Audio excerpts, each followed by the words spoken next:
Hey everyone, today we're going to talk about a mental model that might just change the way you see, well, pretty much everything. It comes from the brilliant and, let's be honest, provocative thinker Nassim Taleb. And trust me, it's one of those ideas that once you see it, you really can't unsee it. So let's dive right in. Okay, so let's kick things off with this quote, and it's a doozy. It comes from Daniel Kahneman, Nobel Prize winner, basically one of the fathers of behavioral economics. Right before he passed away, someone asked him about Taleb's ideas, and this is what he said. Now, think about that for a second. He's saying his own famous theory, prospect theory, it just doesn't hold up in Taleb's world. Wow. Which, of course, leads to the big question, right?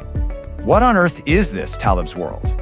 What is this place that's so different, so powerful, that it makes a theory from a Nobel laureate just break? Well, that's exactly what we're going to unpack. So here's the big secret, the punchline, right up front. As Taleb himself would tell you, there's actually no such thing as Taleb's world. It's not some sci-fi universe. It is the real world. The whole point is that it's the real world, just seen through a totally different, and you could argue, a much more accurate lens. And at the very core of this new lens is a really simple but profound idea. Reality isn't all one thing. It doesn't play by just one set of rules.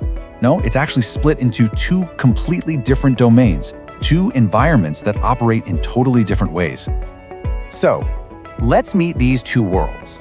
Taleb gives them these fantastic, unforgettable names, Mediocristan and Extremistan. And I'm telling you, understanding the difference between these two is absolutely everything. All right, so on the left, we've got Mediocristan. This is the realm of the predictable, the average, the kind of safe stuff. Think about human height. If you get 1,000 people together and then add the tallest person in the world to that group, the average height barely budges. It's what we call a thin-tailed world. Now on the right, we have Extremistan. This place is wild, it's unpredictable, winner take all. The perfect example is personal wealth. You take 1,000 people and then you add Jeff Bezos to the mix. Bam! The average wealth just skyrockets into another dimension. One single observation changes the entire picture. That, my friends, is a fat-tailed world. So let's talk about this term fat tails. I know it sounds a little technical, but the idea is actually super simple. It just means that in some systems, the extreme, really rare events, the black swans, they have this massively outsized impact. It's not like a bell curve where the weird stuff on the edges doesn't really matter. Oh no. In a fat-tailed world, those outliers are pretty much the only things that matter in the long run. And this brings us to such a critical point. There's this huge asymmetry in how we should think about these two worlds. See, if you think you're in safe, predictable Mediocristan, just one giant surprise can prove you were disastrously wrong.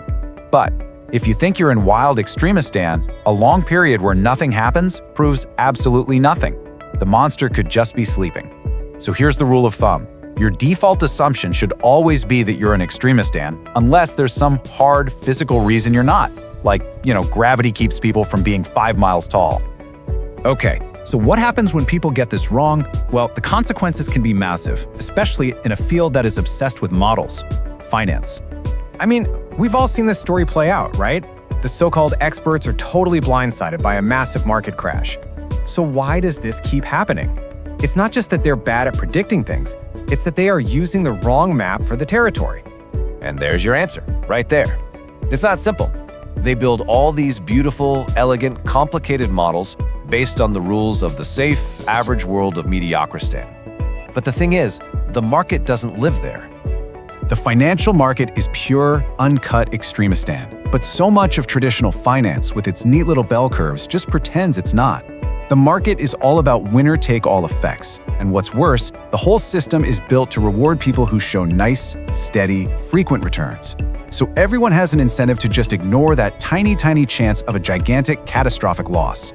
But in Extremistan, that one event, that black swan, is the only thing that really matters.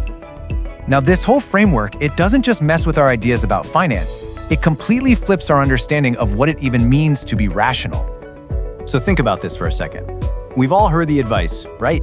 Over the long run, stocks have the best average returns. So, isn't it kind of irrational to be super cautious and keep a bunch of your money in safer stuff?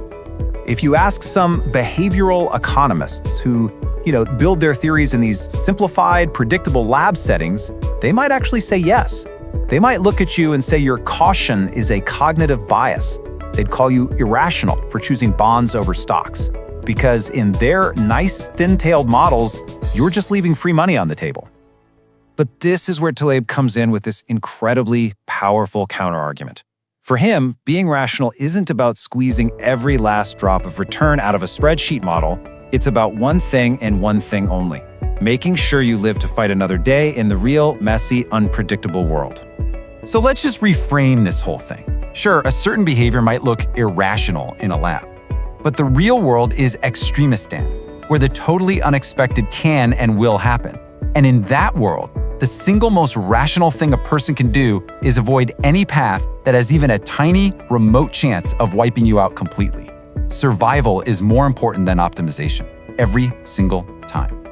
And this brings us to our final and maybe most important distinction: the difference between being right a lot and being right when it really, really counts. To get this, just think about Winston Churchill for a second. By a lot of measures, the guy was wrong. A lot. On the gold standard, on Gallipoli. He was a terrible forecaster on all sorts of small things. But he was dead right about the one thing that mattered more than anything else: the threat of Hitler. Now, compare him to Napoleon. Napoleon won battle after battle after battle. He was right with an incredibly high frequency. But then he lost the one that mattered most, Waterloo, and it cost him everything.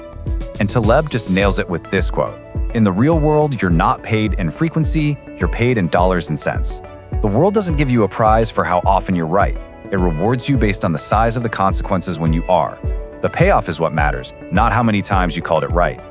So as we start to wrap this up, let's bring it all home. The single biggest mistake any of us can make, as people, as companies, as whole societies, is to use the map of Mediocristan when we're walking around in the territory of Extremistan. Really, the ultimate lesson from Taleb's world is a huge shift in focus. We need to stop trying so hard to be perfect forecasters. It's a fool's game in a fat-tailed world.